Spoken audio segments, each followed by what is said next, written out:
software itu intinya menghitung menggunakan persamaan-persamaan fisika atau listrik magnet seperti yang sudah dijelaskan minggu lalu untuk filsafat. Oke, kita masih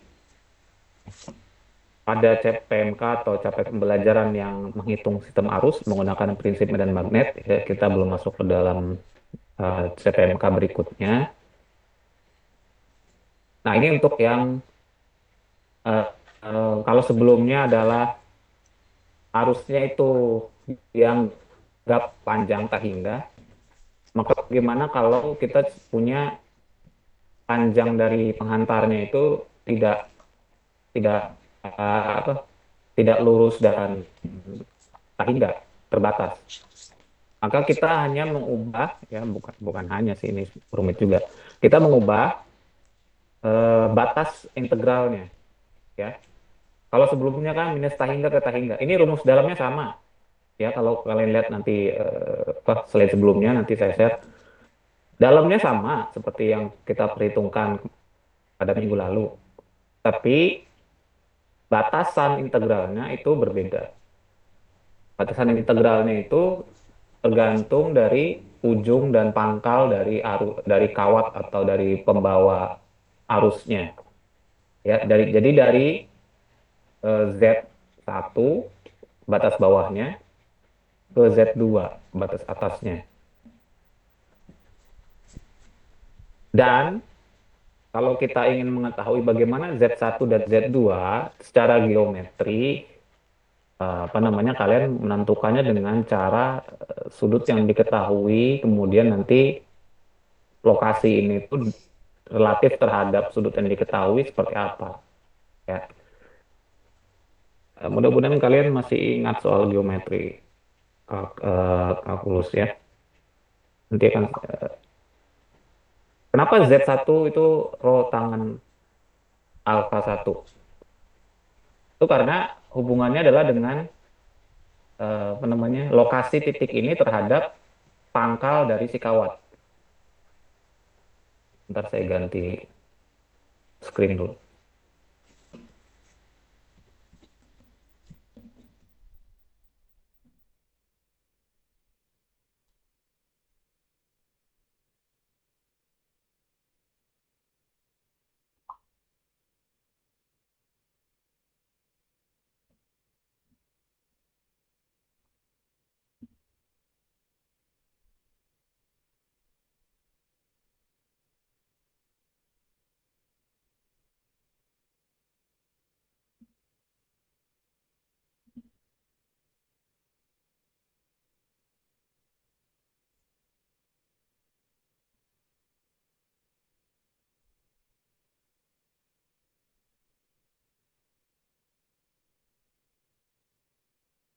Sudah terlihat ya kalau saya berikan coretan di slide-nya.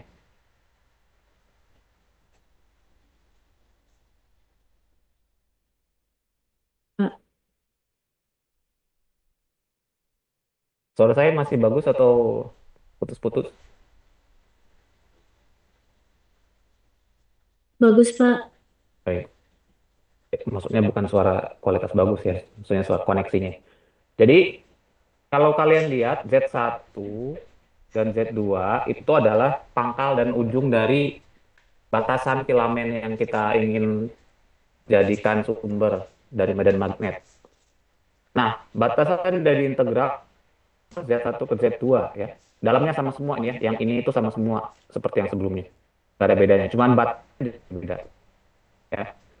Nah, batasnya itu kalau kita lihat, kita punya titik yang Z1. Dan ini ada titik poin 2 ini di koordinat sekian Y dan sekian Z dan juga sekian X ya.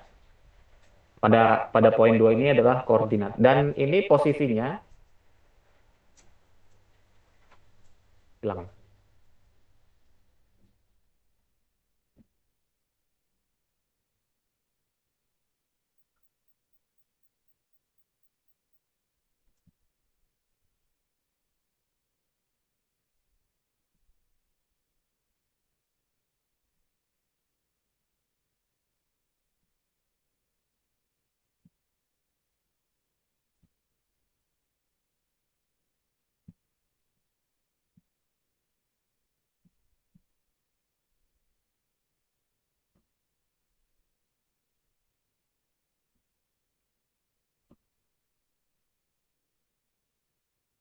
Sudah kelihatan lagi?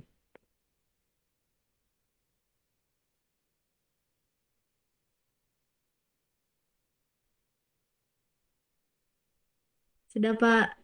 Ya. Baik, jadi poin 2 ini, kalau direlatifkan terhadap suatu titik di Z1, itu sebagai pangkal dari filamen arusnya.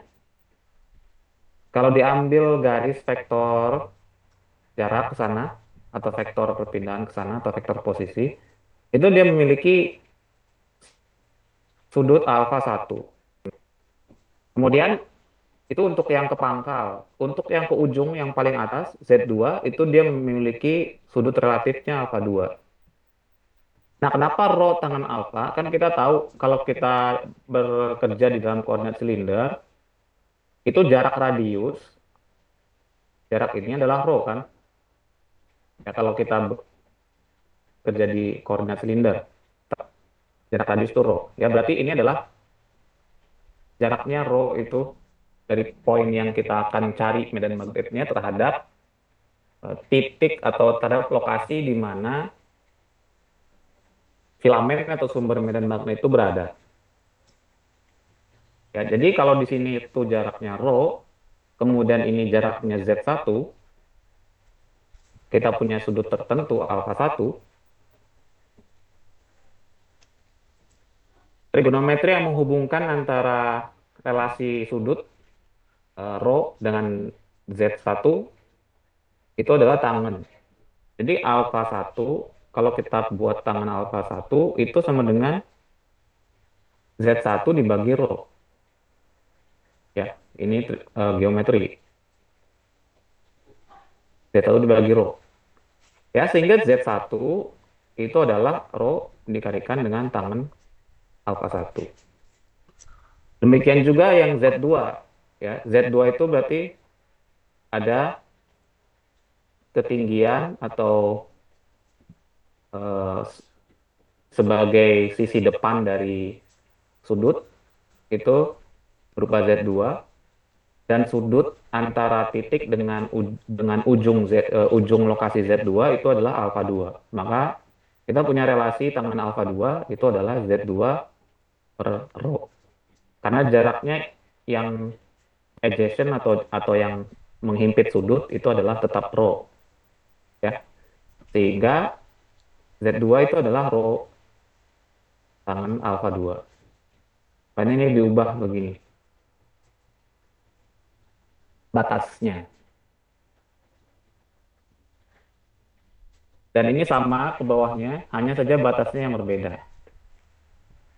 Kalau sebelumnya tahingga minus tahingga ke tahingga, kalau yang sekarang dari rho tangan alfa satu sampai ke rho tangan alfa 2.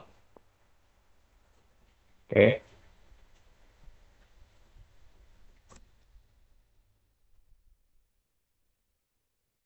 Jadi dari sana nanti akan disubstitusikan menggunakan persamaan yang tadi, ya.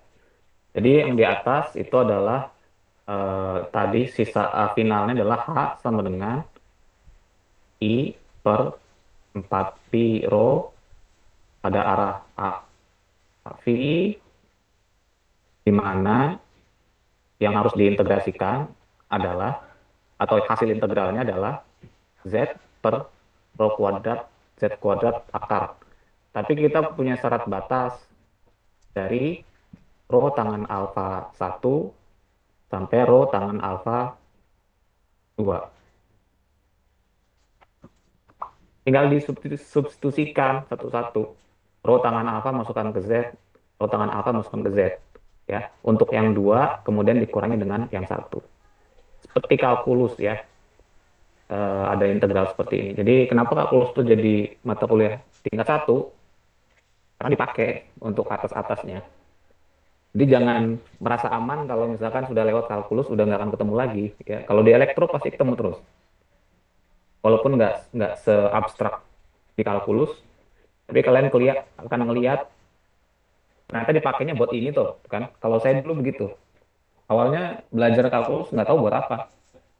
Tapi ketika nemu mata kuliah seperti ini, mata kuliah sistem kendali, mata kuliah eh, Medan, baru kelihatan itu hitungan integral dan lain-lain itu dipakai ternyata. Ya, jadi kita masukkan rho tangan alfa 2 ke dalam Z. Maka kita masukkan ke Z substitusi. Ya, jadi yang ini saya keluarkan saja yang I per 4 di rho-nya karena dia konstan. Maka kita masukkan rho tangan alfa 2 ke Z lalu dibagi dengan akar rho kuadrat ditambah Z kuadrat berarti rho kuadrat tangan alfa 2 kuadrat. Ya kalian jelas dapat dari mana ininya hasil hasil bawahnya itu. Ya dikurangi dengan tangan satu sekarang, rho tangan alfa satu.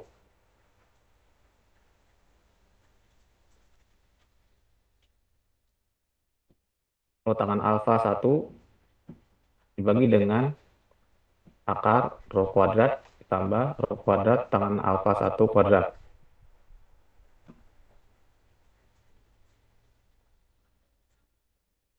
Arah vektornya pada arah AV.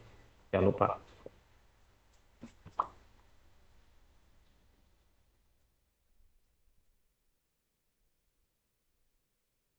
Nah, dari sini akan kelihatan rho kuadrat sama rho kuadrat itu akan didistribusikan. Ya, jadi yang bawah ini, akar yang bawah ini, misalkan rho tangan alfa kan sama ya, satu sama 2 sama. Hanya ingin saya ingin hanya menunjukkan bahwa ini bisa didistribusikan seperti ini. Rho kuadrat 1 plus tangan alfa kuadrat. Ya, rho kuadrat keluar dari akar.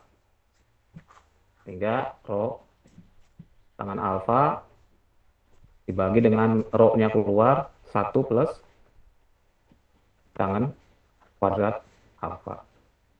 Ya, sehingga kalau saya hilangkan rho-nya maka sisanya adalah tangan alfa dibagi dengan 1 plus tangan kuadrat alfa. Untuk yang 2 dan yang satu. Ya, saya tidak menjabarkan yang sebelahnya karena eh, waktu apa bukan space-nya sudah habis di slide ini. Jadi kenapa bisa muncul yang ini?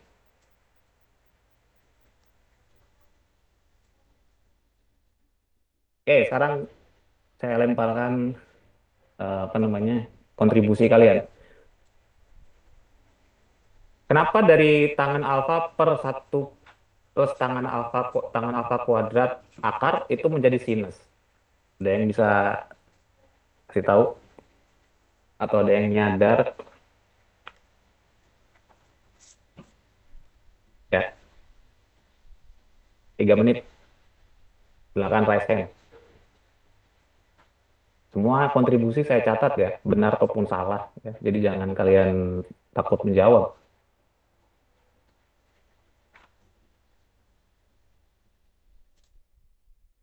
Yang saya tanyakan, kenapa ini bentuknya sekarang menjadi sinus?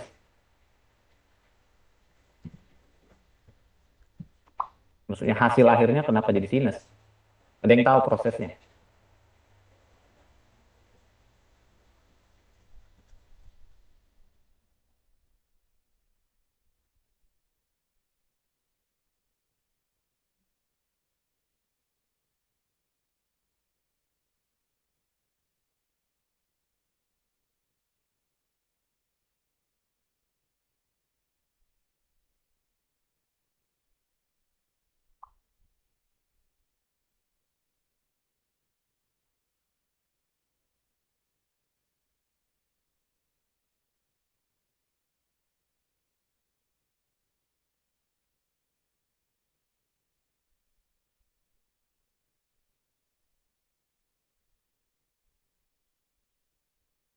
Izin jawab Pak, mau coba.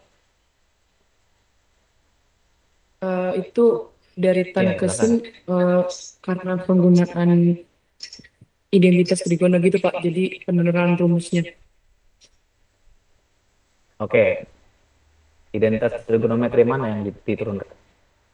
Pas yang di bagian itunya Pak, apa, kan nanti kan tan kuadrat alfa kuadrat itu ya Pak, nanti dibagi sama akar satu plus tan kuadrat alfa, nanti hasilnya bisa jadi sin alfa.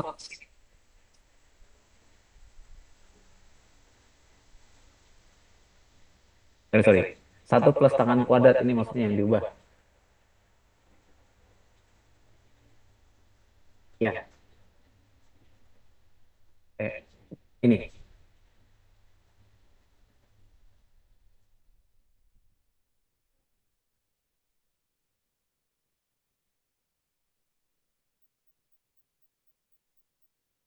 Bentar Iya ya, Pak, enggak. maksud aku jadinya yang tan alfa 2 kan per akar Hmm. satu plus tan kuadrat alfa 2 itu hasilnya kan jadi sin alfa 2 Pak. Sin alfa 2. Yang ini jadinya sin alfa 2. Pembagian ini Pak. Jadi bukan cuma Pembagian penyebutnya itu. doang. Ya, oke. Baik, makasih.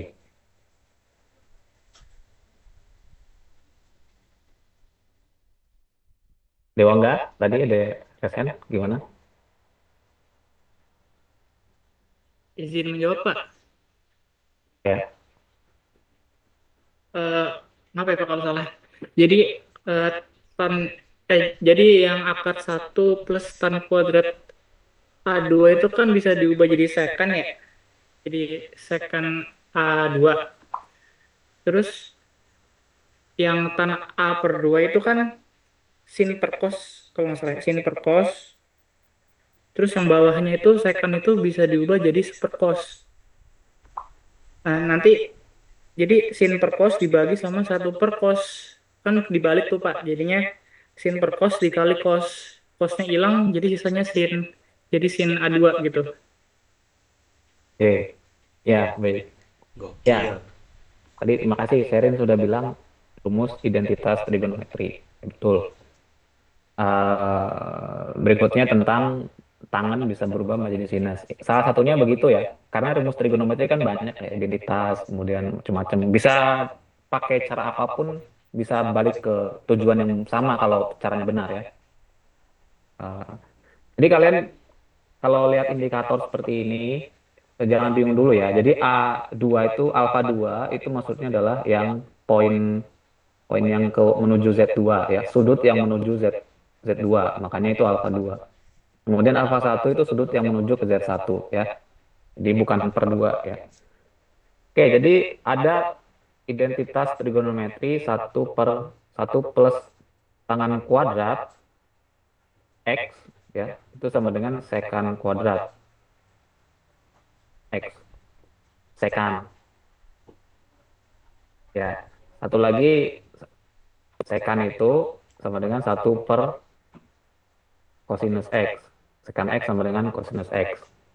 Satu per kosinus X, sorry. Lalu tangan X, bagaimana kita tahu itu adalah sinus per kosinus. Jadi ini untuk menyederhanakan, kalau kita masih punya banyak trigonometri ini akan rumit. Kita sederhanakan, ya. Jadi tangan yang atas itu adalah sinus alfa 2 per kosinus alfa 2. Kemudian yang bawah itu satu plus tangan kuadrat alfa itu adalah sekan kuadrat alfa di akar sekan kuadrat alfa. Dan ini akan menjadi keluar sekan kuadratnya sinus per kosinus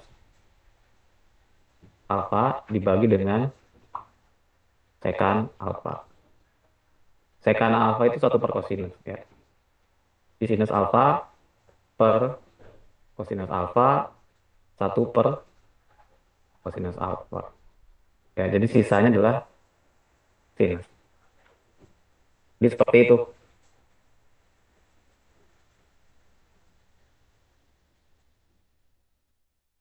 Dan ini berlaku untuk yang alfa 2 maupun alfa 1. Ya, sehingga hasil akhirnya adalah yang ini. Kita akan pakai hasil akhir rumus ini ya. Jadi sebelum pakai rumus, kalian tahu dulu kenapa muncul begitu bentuknya. Sehingga tidak terima mentah-mentah. Di ujungnya adalah seperti ini. Ini adalah medan magnet untuk lokasi di mana sumbernya adalah filamen arus lurus yang memiliki ujung dan pangkal diketahui, di mana pangkalnya itu dan ujungnya itu memiliki sudut tertentu dari apa namanya arah titik kaji. Ya, sudutnya tuh alfa satu untuk yang pangkalnya dan alfa 2 untuk yang ujungnya. Ya, alfa satu itu positif karena dia ada di atas titiknya. Kalau saya punya di bawah, maka alfa satu menjadi negatif ya. Kenapa? Karena dia progresnya adalah ke bawah, di bawahnya dari titik kaji. Ya, alfa satu itu bisa positif, nilainya bisa negatif. Positif itu kalau misalkan dia ada di berprogres sudutnya ke suatu titik pangkal dari arus atau pangkal dari sumber medan. Dia juga bisa bernilai negatif kalau dia ada di belakang titik tersebut, misalkan ada di bawah. Ya, jadi ini bisa menggunakan rumus ini untuk kasus di mana filamennya itu ujung dan pangkalnya ada baik itu ada di atas titik tersebut, ada di bawah titik titik kaji dan sebaliknya ya, mau di atas mau di bawah bisa. Kita harus perhatikan tanda tanda sudutnya ya. Kalian sudah tahu kan kalau matematika di kalkulus sudut sudut itu akan bernilai positif kalau seperti apa, kalau dan bernilai negatif kalau seperti apa ya. Lagi-lagi itu dari konsep matematika.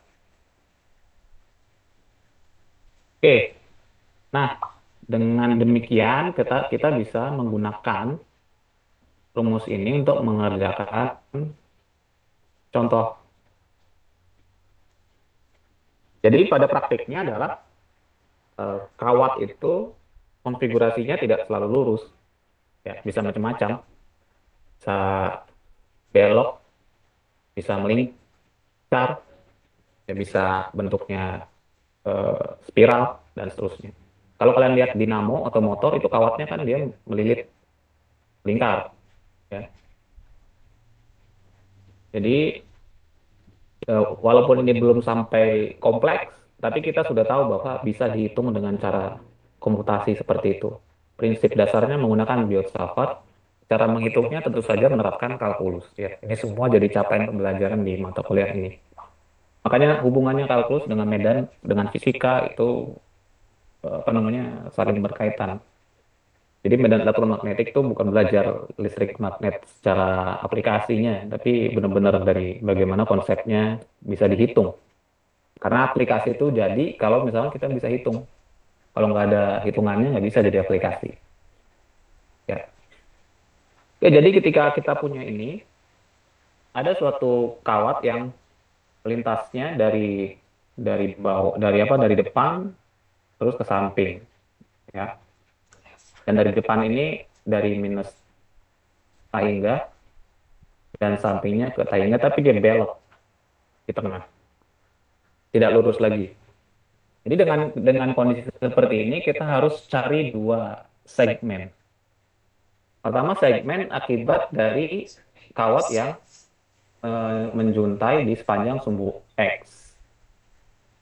Kemudian yang kedua, segmen kedua adalah kawat yang menjuntai dari titik pusat di sepanjang sumbu Y ke arah positif. Ya, jadi ada dua segmen. Di buku referensi ada, kalau kalian bisa menemukan. Tapi ini saya tunjukkan saja cara cara mengerjakannya step by step. Setelah itu kita akan masuk ke dalam komputasi ya. Oke, tadi kalau saya punya titik di sini yang akan dikaji, maka ini misalkan kawat segmen X ya. Anggap saja segmen X, ini segmen Y. Oke. Ada dua tahap. Yang pertama kita cari dulu medan magnet akibat segmen kawat X. Segmen kawat X itu menjuntai atau eh, ya, menyusuri sumbu X dari X minus tahingga karena apa namanya si arus ini mengalir dari posisi yang jauh di sana. ya. Kemudian sampai ke titik pusat, kawatnya belok. Dan juga beloknya menyusuri sumbu Y sampai panjang seterusnya. Dan kita mau cari di suatu titik dengan koordinat 0,4, 0,3, 0. Artinya 0,4 pada poin X, 0,3 pada poin Y, dan 0 pada Z. Artinya dia ada di bidang X, Y. Ya, Z-nya 0. Ini memudahkan saja ya, untuk menghitungnya supaya tidak rumit ada miring-miringnya. Baik, ketika kita mau menghitung seperti ini, maka kita cek persamaan yang tadi, ya, bahwa kita bisa melakukan perhitungan dengan menentukan dua sudut relatif. Satu sudut pertama alfa 2 itu adalah sudut ujung segmen, ya. Alfa 2 itu ujung segmen. Kemudian alfa satu sudut ke pangkal segmen kawat dari titik kaji. Nah, titik kaji kita P di sini.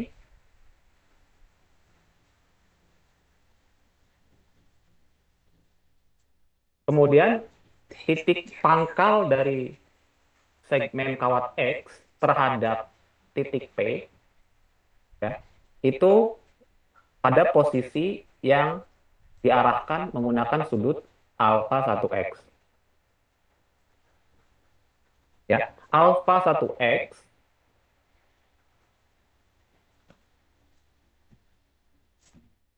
karena ini kawatnya tahingga, maka sudutnya itu seolah-olah tegak lurus. Ya, walaupun pada ujungnya sebenarnya bisa ketemu di pangkalnya, tapi karena dia jauh sekali, maka kita anggap 90 derajat. Lihat sudut alfa 1X, 90 derajat.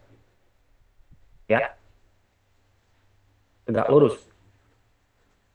Jadi sudut alfa 1X itu 90 derajat.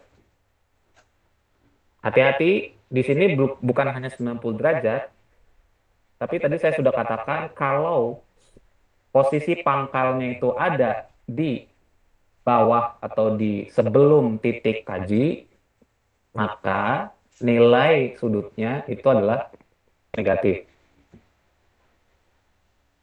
Jadi minus 90, bukan 90 derajat. Kenapa? Karena posisi pangkal yang ini itu ada di sebelum lokasi titik P, di bawahnya, atau di jauh di depannya lah gitu ya, sebelumnya. Nah, ini untuk yang pangkal X. Kemudian ujungnya X di sini, ujungnya.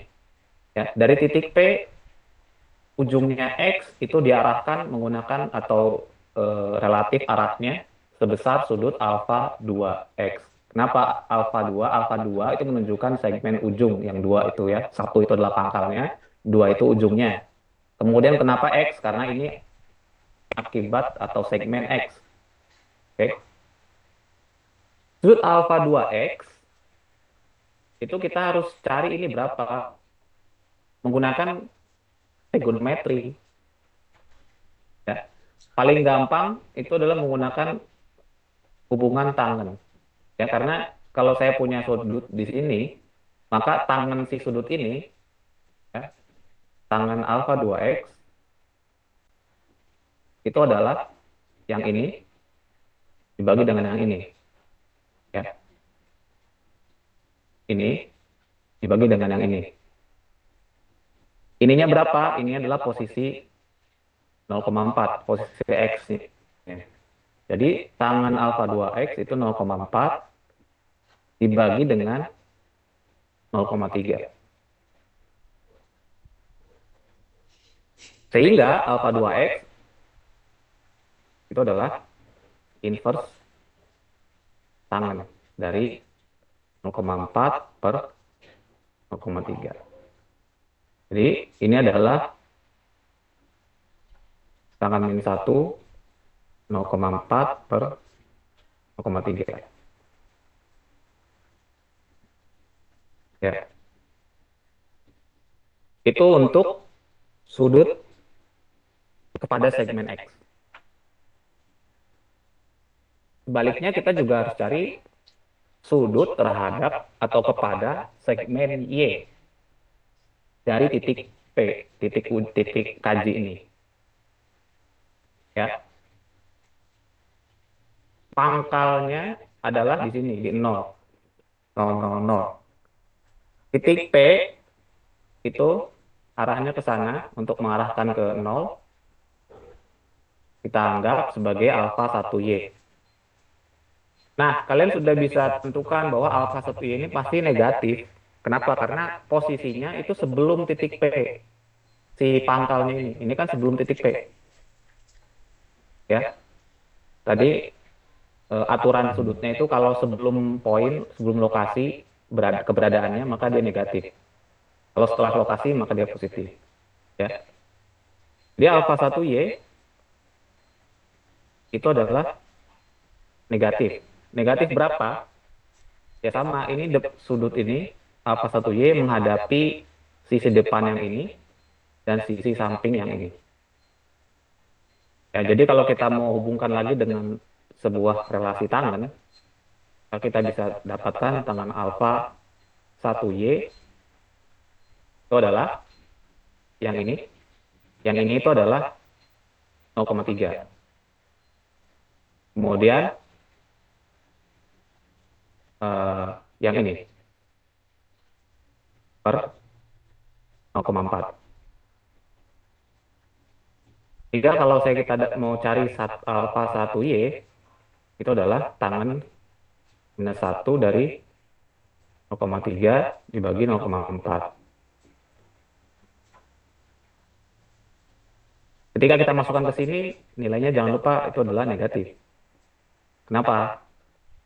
Karena posisi pangkal ini berada sebelum titik P secara koordinat. Saya nggak akan hitung hasilnya, karena kita akan hitung menggunakan uh, Google Colab. Itu yang alfa 1Y. Kemudian ujungnya di mana?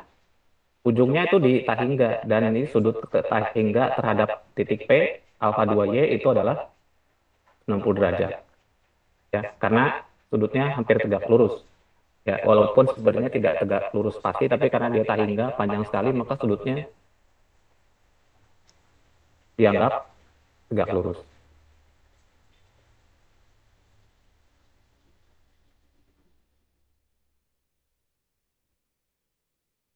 Oke, kita dapat sudutnya, kemudian nanti kita cari lagi eh, jarak radiusnya terhadap titik tersebut oleh oleh segmen kawat X dan juga oleh segmen kawat Y.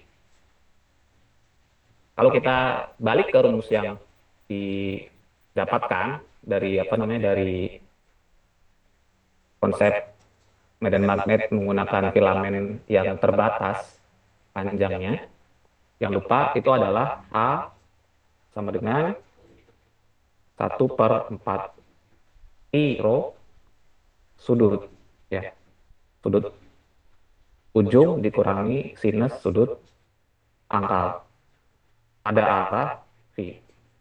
Nah, kita sekarang cari rho-nya, ya. Dan kita harus pecah akibat si X, akibat segmen X, dan akibat segmen Y. Nanti dijumlahkan, konsepnya superposisi. Penjumlahan medan magnet akibat segmen X dan medan magnet akibat segmen Y. Ya, I, ini bukan satu ya.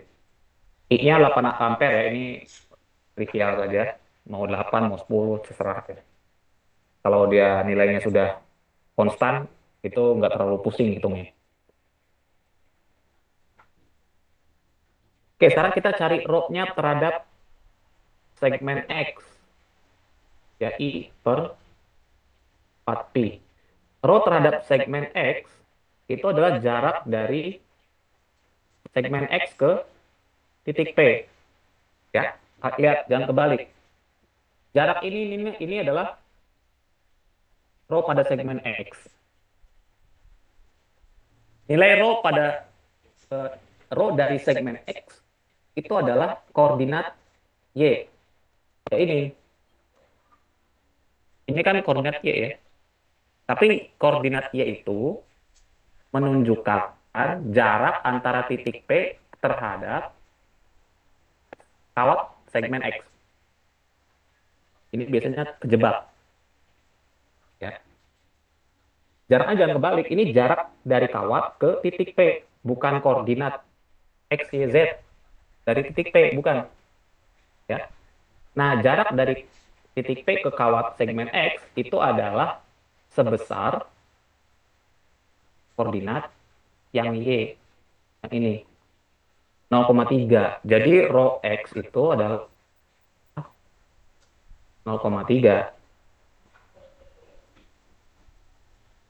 Ya, sebaliknya untuk rho Y itu adalah jarak dari titik P ke kawat segmen Y. Nah, jarak dari titik P ke kawat segmen Y itu adalah sepanjang koordinat sumbu X dari titik P adalah 0,4. Hati-hati ya. Jadi makanya nanti kalian perhatikan baik-baik ketika menganalisis ini. Jadi untuk yang X, rho X-nya itu adalah 0,3. Lalu dikalikan dengan sinus alfa 2X itu adalah eh, saya nggak mau ngitung lah alfa 2X. Ya inilah, ini yang ini ya, alfa 2X itu. Dikurangi sinus sinus alfa 1X. Sinus alfa 1X, sinus minus 90. Berapa tuh? Ya, saya nggak akan hitung juga. Nanti hitungnya di collab. Tapi kalian hitung coba bisa pakai kalkulator atau pakai tabel menggunakan analisis. Ya. Nah, arah AV itu kemana? Akibat kawat pada segmen X, medan magnet pada titik P, kalian sudah belajar sebelumnya bahwa dia akan arah V-nya itu melingkar begini.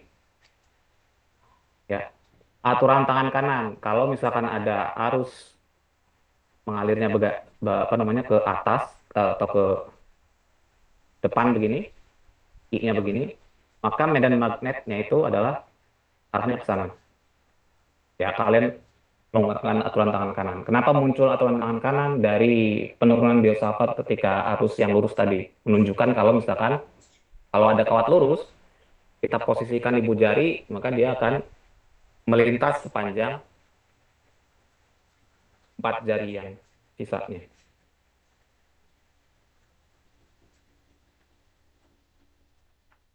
Jadi ketika pada titik P, itu arahnya adalah ke sini. Arah medan magnetnya. Arah medan magnet ke bawah ini itu adalah arah minus Z. Jadi arah AV ini itu adalah arah minus AZ.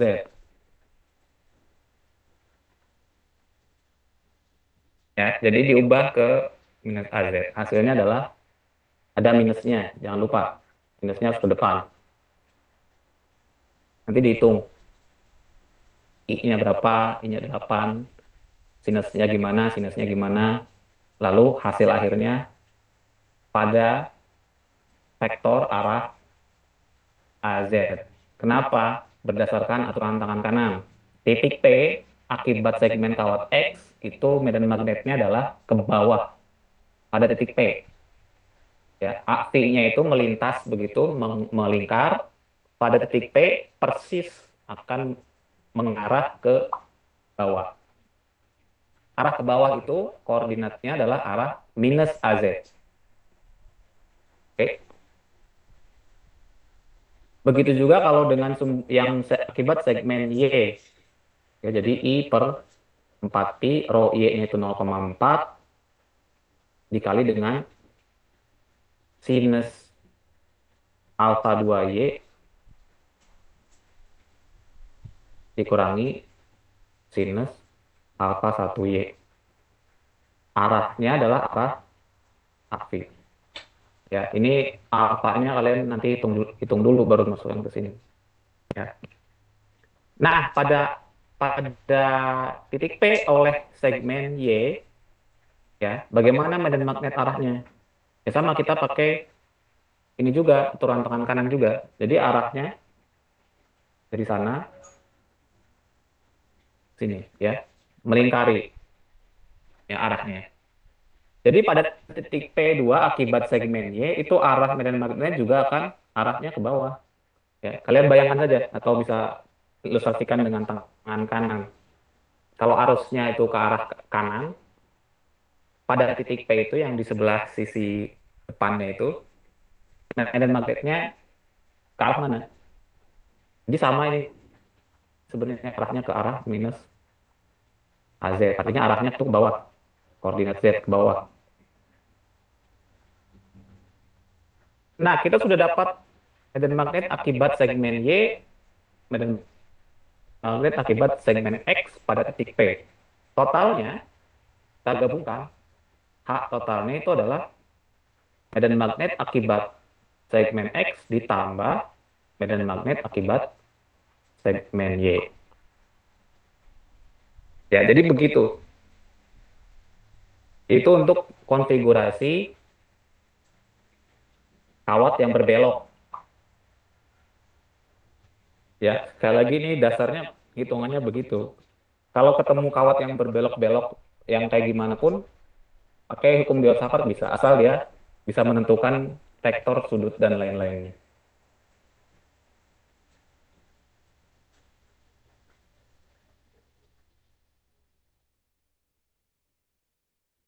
Jadi cara hitungnya seperti itu. Tadi saya sudah katakan kalian siapkan collab untuk mengetahui nilai komputasinya dan nanti kalau kalian hitung dengan tangan di kertas mestinya mirip ya hasilnya. Kalau menghitung sudutnya benar, menghitung jarak antara titik P dengan segmen kawatnya benar, kemudian posisi sudutnya juga benar dari sisi negatif atau sisi positif. Ya, menggunakan persamaan H I per 4 pi rho dalam kurung sinus ujung kawat dikurangi sinus sudut ke pangkal kawat. Dan arahnya itu diestimasi atau diperkirakan menggunakan intuitif kalau kalian sudah mengetahui tentang konfigurasi medan magnet akibat kawat lurus. Jadi kawat seperti ini yang bengkok di ujung di tengah-tengah itu sama sama aja ketika kita bisa menggunakan dua kawat yang lurus yang beda ujung pangkalnya. Kita sudah tahu persamaan untuk kawat lurus. Kalau ada sambungan begini, maka kita tambahkan, jumlahkan akibat segmen pertama, akibat segmen kedua. Kalau ada banyak belokan, ya kita jumlahkan lagi semuanya. Jadi begitu. Eh, ya ini saya langsung ke collab ya. Jadi tujuannya hari ini adalah kalian ikutin secara analitik, kemudian kalian verifikasi menggunakan komputasi, mestinya nilainya itu mendekati, ya nggak jauh kalau hitungannya benar. Baik, saya ganti screen lagi.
Kelihatan nggak dual screen, dual window saya?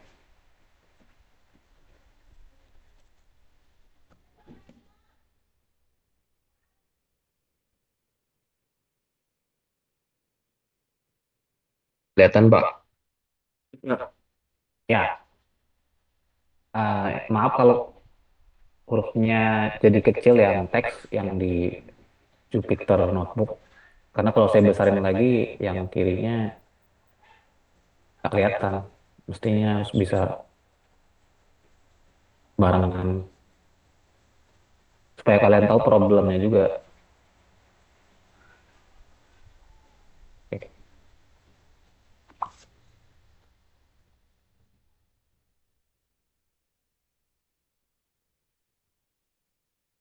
Ya, kan kalian sudah belajar Python dan belajar apa namanya Google Colab juga ya.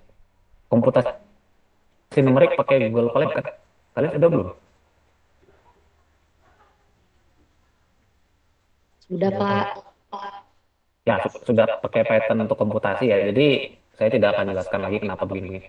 Jadi kita perlu pi karena tadi ada 4 pi sekian-sekian, kemudian ada sudut sinus, kemudian ada tambahan kita perlu fungsi radians.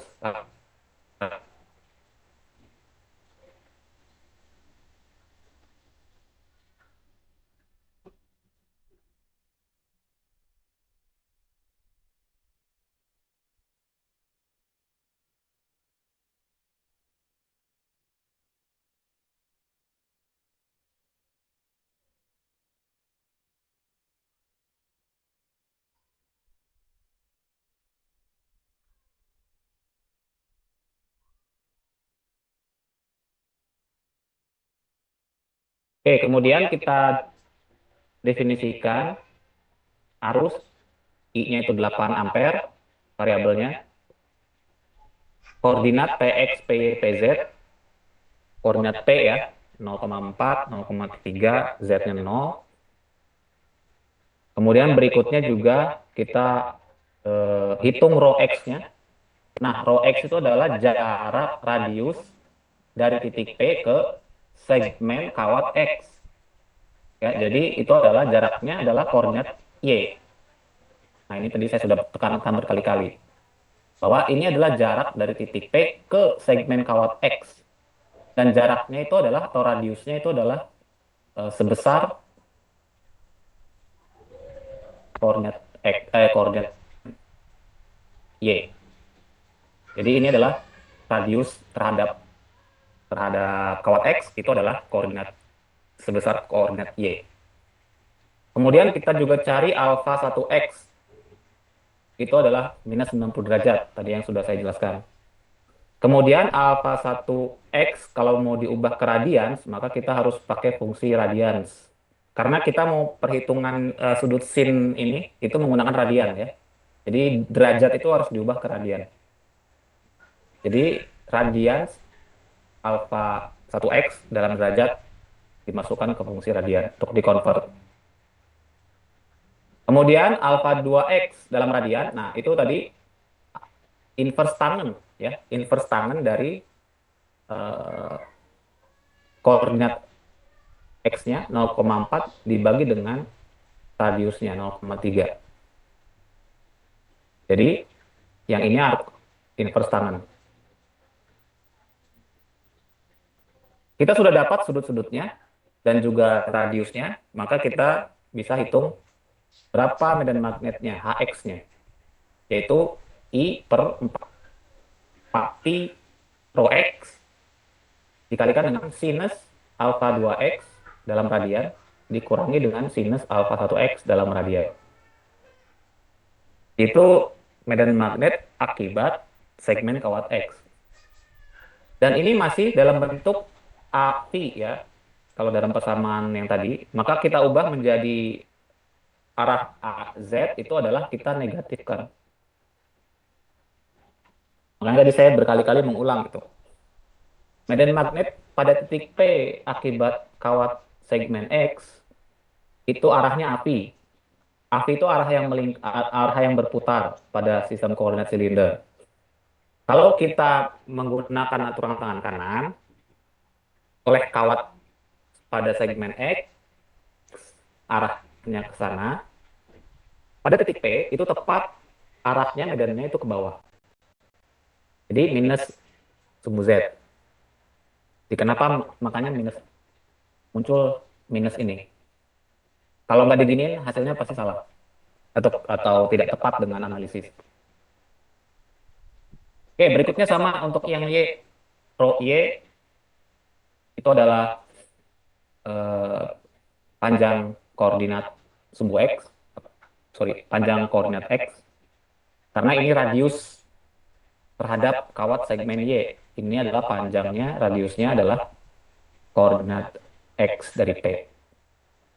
Dan seterusnya sama, kita ubah eh, kalau kita punya derajat 90 derajat akibat dari alfa 2Y yang sebelah kanan yang jauh ini, 90 derajat, kita ubah dulu ke radian karena mau perhitungan pada rumusnya sinus trigonometri menggunakan radian default pada Python. Kemudian juga alfa 1Y kita hitung menggunakan inverse tangen dan juga harus diberikan tanda negatif ini karena posisi dari pangkal segmen kawat Y itu adalah sebelum titik P, ya sebelum titik P. Arahnya kan ke sini, ke atas atau apa namanya ke depan, ke samping. Jadi ini itu di belakang dari titik P. Makanya kalau tidak tahu problemnya, hanya mengetik rumusnya, itu pasti akan keliru karena negatifnya nggak diperhitungkan. Negatifnya nggak diperhitungkan, arah arah medan magnetnya juga nggak diperhitungkan, negatif positifnya. Ya, jadi itu pentingnya kalian tahu problemnya, baru kalian menggunakan script. Kalau nggak tahu problemnya, nanti salah di perhitungan atau salah di arahnya. Akhirnya kita juga hitung medan magnet akibat segmen Y dengan rumus yang sama. Ya, lagi-lagi pada terakhirnya, kalau kayak saya mau cari medan magnet pada arah Z, karena hasilnya pada titik P itu adalah medan magnet pada arah Z, maka arahnya itu adalah arah negatif Z. Ini harus diubah tandanya, karena kalau enggak hasilnya nanti keliru. Sudah dihitung akibat dua segmen, segmen X dan segmen Y, maka totalnya adalah penjumlahan atau superposisi antara medan magnet akibat sumbu X, segmen X dan medan magnet akibat segmen Y yang sudah ditentukan arah final atau arah medan magnet pada minus atau negatif Z. Dan sisanya hanya untuk ngeprint ya, print seperti ini. Jadi kalian sudah menggunakan belajar Python dan juga belajar komputasi numerik. Ini salah satu cara untuk mengeprint variabel dengan teks campuran. Jadi kalau di run, kalau sudah connect semua, maka hasilnya adalah minus 6,366 sekian pada arah AZ.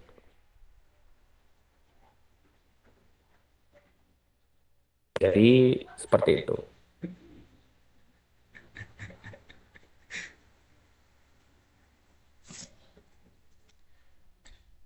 Baik, silakan kalian mencatat skripnya kalau sedang membuka collab. Jadi 0 minus 6,366 itu mestinya cocok dengan hasil analitik hitungan yang sebelumnya kalau kita operasikan angka-angkanya.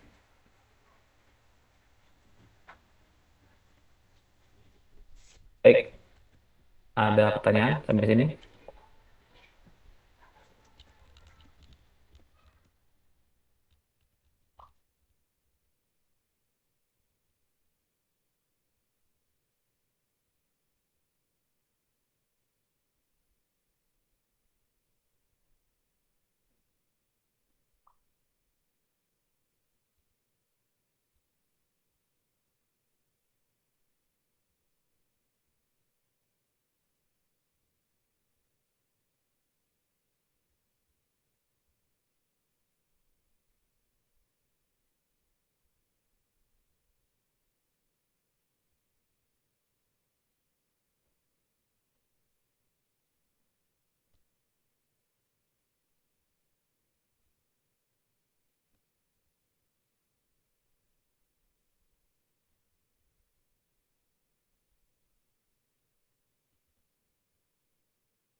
Oke, sambil kalian mengadopsi programnya, saya cek partisipasi ya. Muhammad Satria Ibrahim, Hadir Pak. Marliah, Iya, Pak. Muhammad Farel Nasution, Hadir Pak. Lutfi Bintang Zulkarnain,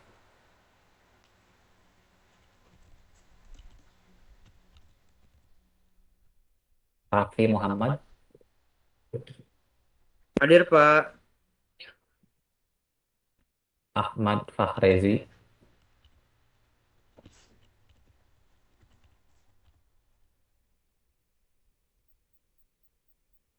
Erdi Ahmad, Di Ahmad Pak. Ferdi Ahmad hadir Pak. ya, Abel Arjunanta, Hadir, Pak. Sofyan Ali, Hadir, Pak. Muhammad Alif Naufal, Hadir, Pak. Nabila Nurhaliza,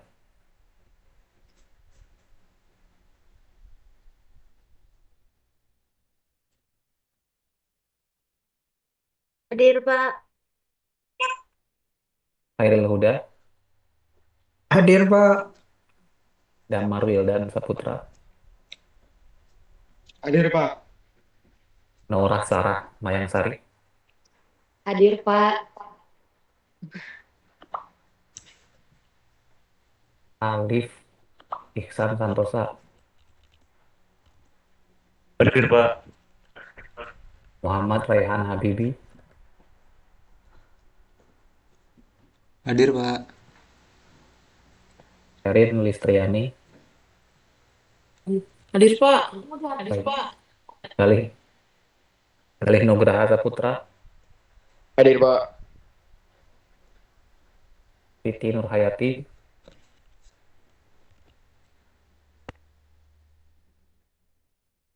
ada.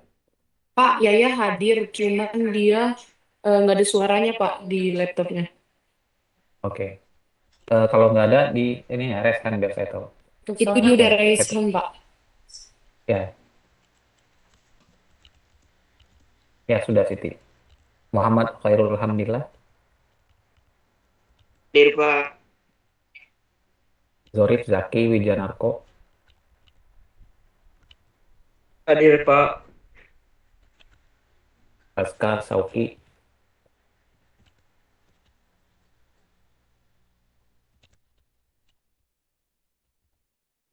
Alfarel Giar, Hadir, Pak. Sifatul Ulia, Hadir, Pak. Sebelumnya mohon maaf saya pakai device teman saya karena device saya lagi rusak. ya oke. Makasih, Pak.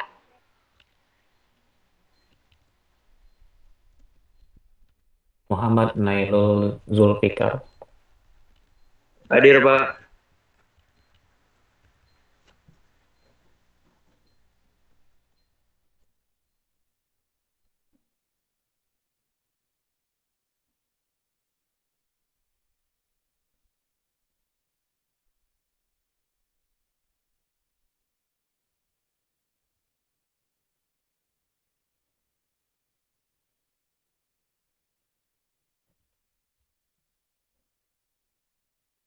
Muhammad Nabana, Pak, hadir, Pak. Nabana, Pak. Bohong nggak? Zaidan Ramadan, Dan Ramadan hadir, Pak. Tufail Al-Ghifari,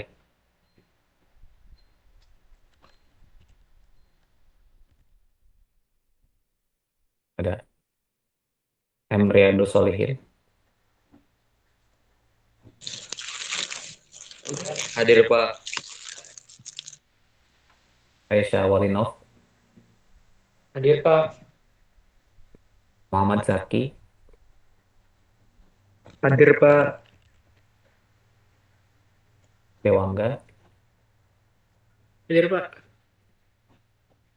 Miftahul Farid, Hadir Pak. Bagus Hendra Pratama, Hadir Pak. Jovanza Nabi, Hadir Pak. Farad Muhammad, Hadir Pak. Rizky Sami Pratama,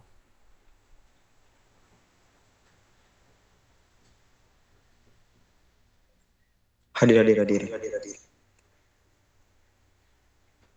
Muhammad Ridho Mustafa,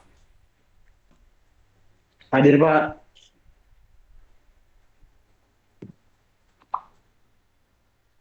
Lutfi Bintang Zulkarnain, Hadir Pak. Ahmad Fahrezi Irawan, Hadir Pak, Mas Farezi Pak. Praska Syauki,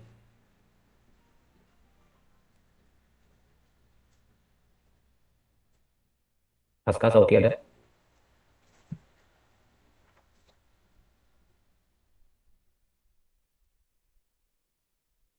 Muhammad Sahel Satrio,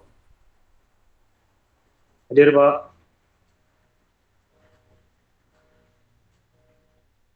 Raihan Ferdianto, Hadir Pak.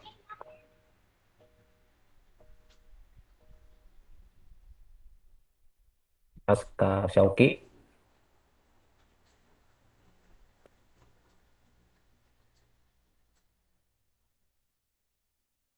ada yang belum saya panggil karena belum mengisi form. Mohon maaf Pak, izin konfirmasi. Tadi Ferdi Ahmad sudah di absen Pak ya? Udah, Baik Pak, terima kasih Pak.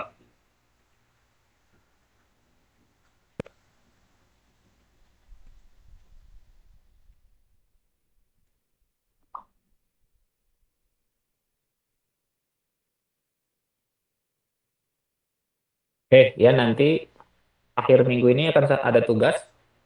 Tugasnya adalah mengerjakan secara analitik menggunakan tulisan tangan dan juga membuat program seperti ini untuk melakukan komputasi. Yang nanti dikumpulkan adalah hasil foto atau scan dari analisis tangan yang hitungan menggunakan analitik dan juga link dari notebook yang kalian buat. Ya, jadi kalian bisa men-share kan, share seperti ini. Nanti share notebooknya bisa dibuat publik yang bisa saya lihat dan linknya akan diinputkan ke form. Oke, linknya, link notebook ini. Jadi kalau sudah dapat linknya, di copy link ini, jangan lupa bisa di-open oleh eh, link siapa saja, atau bisa boleh langsung ke saya, boleh eh, di imamul@untirta.ac.id. Jadi itu yang nanti diinputkan ke form ya. Sekali lagi yang pertama diupload PDF atau JPG dari hasil analisis tangan menggunakan tulisan tangan. Kemudian nanti ada kolom link itu untuk melampirkan link dari Jupyter Notebook yang sudah kalian buat, yang ini. Ya dengan angka-angka yang sesuai. Sehingga kalau di run hasilnya harus keluar hasil akhir seperti begini misalkan, yang nanti nilainya cocok dengan apa yang kalian tulis. Bukan cocok sampai koma ke 10 ya, koma ke dua angka aja udah cukup. Silakan, Serif, ada apa? Pak, izin sebelumnya kan aku udah coba ya Pak waktu pakai Google Hmm. Cloud, tapi kenapa semuanya error ya Pak? Semuanya error. Iya, nggak ada yang bisa jalan codingannya. Importnya ada belum? Yang ini ya Pak. Ya. Dari library modul math diimport pi, sin, radians pakai S, dan atan 2. Penting ini. Harus Kalau nggak ada ini ya error semua, karena ini fungsi semua, ini fungsi radians harus diimport. Ya.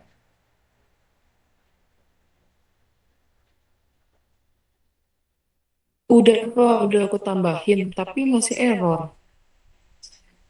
Bisa restart and run out. Kayak ini. Supaya dia, apa namanya, diri diulang dari awal eksekusinya. Itu pertama. Yang kedua adalah eh, sintaks Python, mungkin ada yang error. Yang ketiga, perhitungan ini, koma apa dalam kurungnya. Ini kan harus menandakan apa yang dihitung duluan. Biasanya selingkuran di sini. Atau menggunakan Oh, ini ada. mengcopy mengcopy dari teks editor lain yang nggak kompatibel Unicode-nya dengan di sini. Bintang-bintang, kali-kali ini, tanda kurung.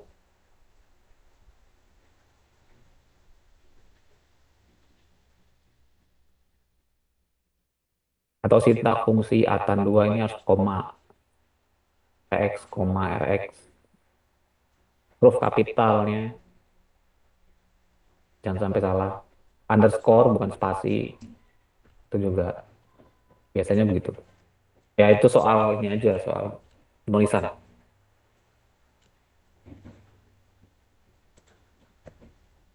Pak, tadi hasilnya berapa ya, Pak? Hasilnya minus 6,36. Oh, saya hasilnya plus 6,36. Ya karena nggak Itu ada kenapa minusnya ya, nih. Pak? Di minus nggak? Iya, HY-nya udah di minus di sini. HX-nya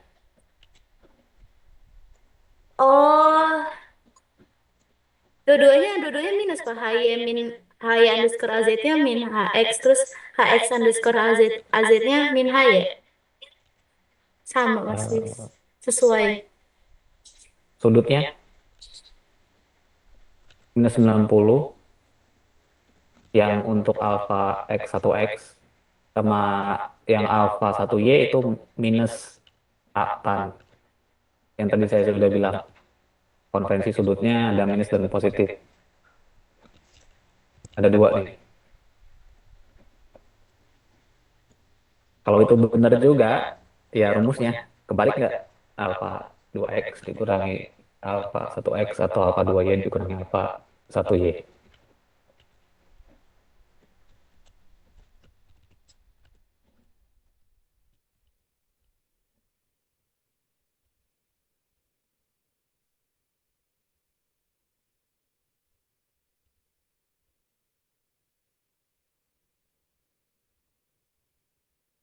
Sudah, sudah Pak, sudah benar. Oke, sudah ada yang benar ya. Jadi nanti kalau ada yang nanya bisa tanya ke temennya. Boleh kalian diskusi. Yang penting kalian paham. Saya nggak melarang kalian melihat hasil dari teman kalian untuk tugas ya. Tapi kalian kerjakannya sendiri. Kerjakan sendiri maksudnya kalian ketik sendiri sama nulis sendiri. Jangan jangan terima file dari orang lain kemudian ganti nama file atau copy paste nggak tahu apa isinya. Nah itu nanti kalian pas ujian nanti akan terasa ya. Kenapa saya ulang 2 kali? Tahun lalu filsafatnya cuma sekali saya jelaskan di mata kuliah, di kelas, kali aja. Dan hasilnya banyak yang belum bisa pada saat di ujian. Jadi ini 2 kali nih saya ulang. Yang sebelumnya tentang konsep dan penurunan rumusnya, yang kedua ini untuk perhitungan supaya tidak bebannya dipisah ya.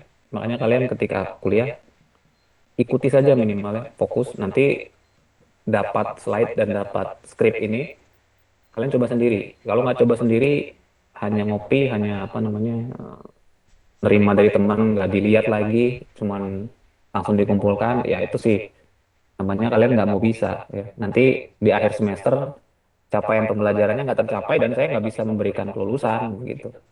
Karena kan saya cuma mengetes kalian mencapai nggak minimal 60 ke atas itu sudah pas ya.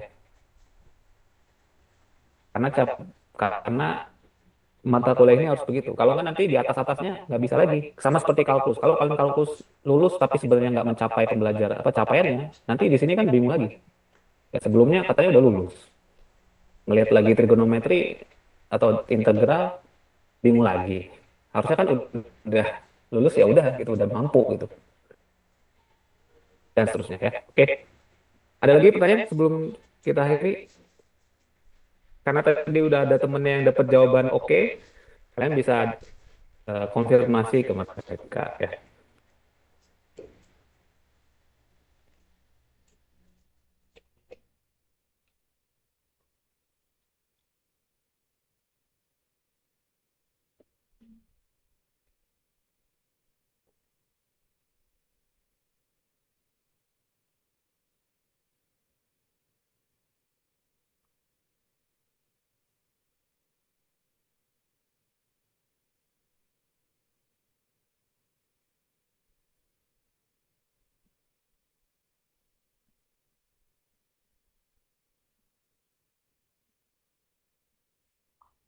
Oke, kalau gitu nanti akan saya set tugasnya di hari Jumat setelah kelas terakhir. Eh, Sementara saya tutup dulu untuk kuliah minggu ini. Terima kasih atas partisipasinya dari saya, kurang lebihnya mohon maaf. Assalamualaikum warahmatullahi wabarakatuh. Waalaikumsalam Waalaikumsalam warahmatullahi Waalaikumsalam warahmatullahi wabarakatuh. warahmatullahi wabarakatuh. wabarakatuh. Makasih, Pak. Waalaikumsalam.